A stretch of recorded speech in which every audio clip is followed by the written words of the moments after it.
বাচ্চা কাচ্চা হওয়ার পরে ব্রেন এমনভাবে নষ্ট হয়েছে যেটা আমি আপনাদেরকে বলে বোঝাতে পারবো না। তো ঝড় বৃষ্টির দিন চলতেছে, এটা তো সবাই জানেন। যেদিন একটু ফাঁকা পাই সেদিনই আমরা টুকটুক করে বের হয়ে যাই। আর না যে বের হওয়ার পর দেখেন রিক্সায় উঠছি, রিক্সা ওঠার পর দেখলাম যে আমার ছেলে পটি করে দিয়েছে, সে রিক্সা থেকে নেমে আবার বাসায় চলে আসছি। তাকে ওয়াশ করে চলে গেছি মেট্রোতে, কারণ মেট্রোতে চলাফেরা করতে বাচ্চা কাচ্চা নিয়ে ভালো লাগে। এই রাস্তার মধ্যে পাক কাদার মধ্যে জ্যামের মধ্যে যাইতে ঢাকা শহরে একদমই ভালো লাগে না। চলে এসেছি আমাদের মেট্রো। আর আমরা কোথায় যাচ্ছি আজকে? Guess what? আমরা যাচ্ছি ফিশ অ্যাকুরিয়াম, বাংলাদেশের প্রথম এবং সবচেয়ে বড় নাকি এটা ফিশ অ্যাকুরিয়াম, যেটা হচ্ছে আগারগাঁওতে।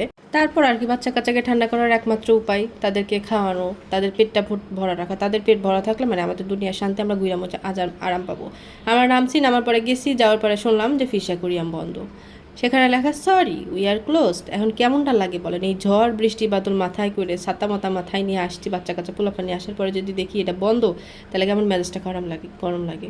মানে আমরা যে ব্রেন নষ্ট হয়েছে কেন বলছিলাম, আমার ব্রেন নষ্ট হয়েছে হচ্ছে যাওয়ার আগে আমরা যে ওয়েবসাইটটা একবার দেখবো যেটা আসলে কবে খোলা থাকে কবে বন্ধ থাকে, এই জিনিসটা আমাদের ব্রেনের মধ্যে আসেই নাই।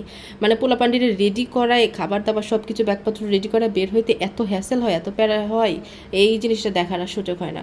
তারপর আর কি একটা ছাতার মতো জায়গা ছিল, সেখানে বসলাম। বসার পর মনে হলো যে না, আসছি যেহেতু বাচ্চাদের নিয়ে একটু ঘোরাঘুরি করি, আমাদেরও ভালো লাগবে। বৃষ্টি ছিল না, বৃষ্টি এসে দিন আসলে ছিল না। তারপর আমরা ভাবলাম যে একটু ট্রেন জার্নি করা যাক।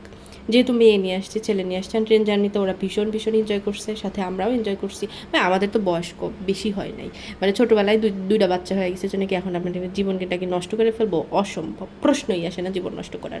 ঘুরবো, মজা করবো, বাচ্চাদেরকে সাথে নিয়েই করবো। তো আমার সাথে কে কে একমত বলেন? দুইটা বাচ্চা হয়েছে তাই কি জীবনটা শেষ হয়ে গেছে? না, কখনোই না। ঘুরবো, মজা করবো, খাবো দাবো, সব কিছু করবো, ওদেরকে সাথে নিয়েই করবো। ওদেরকে ছাড়া কোনো জায়গায় যাব না, আবার ওদেরকে ছাড়া কোনো আনন্দও করবো না। ওদের সাথে এখন জীবনটা এনজয় করে নিতে শিখছি। মাশাল্লাহ বললেন সবাই। আর এই যে আমি মানে বকুল ফুল দেখতেছিলাম, অনেক দিন পরে এরকম বকুল ফুলের গাছ আর বকুল ফুল দেখলাম। তো আমি একটু গাছ থেকে ফ্রেশ ফুল নেওয়ার চেষ্টা করতেছিলাম। বুড়া বয়সের ভীমরতি যেটাকে বলে, সেই ভীমরতি করতে যায় পায়ে ব্যথাও পাইছি।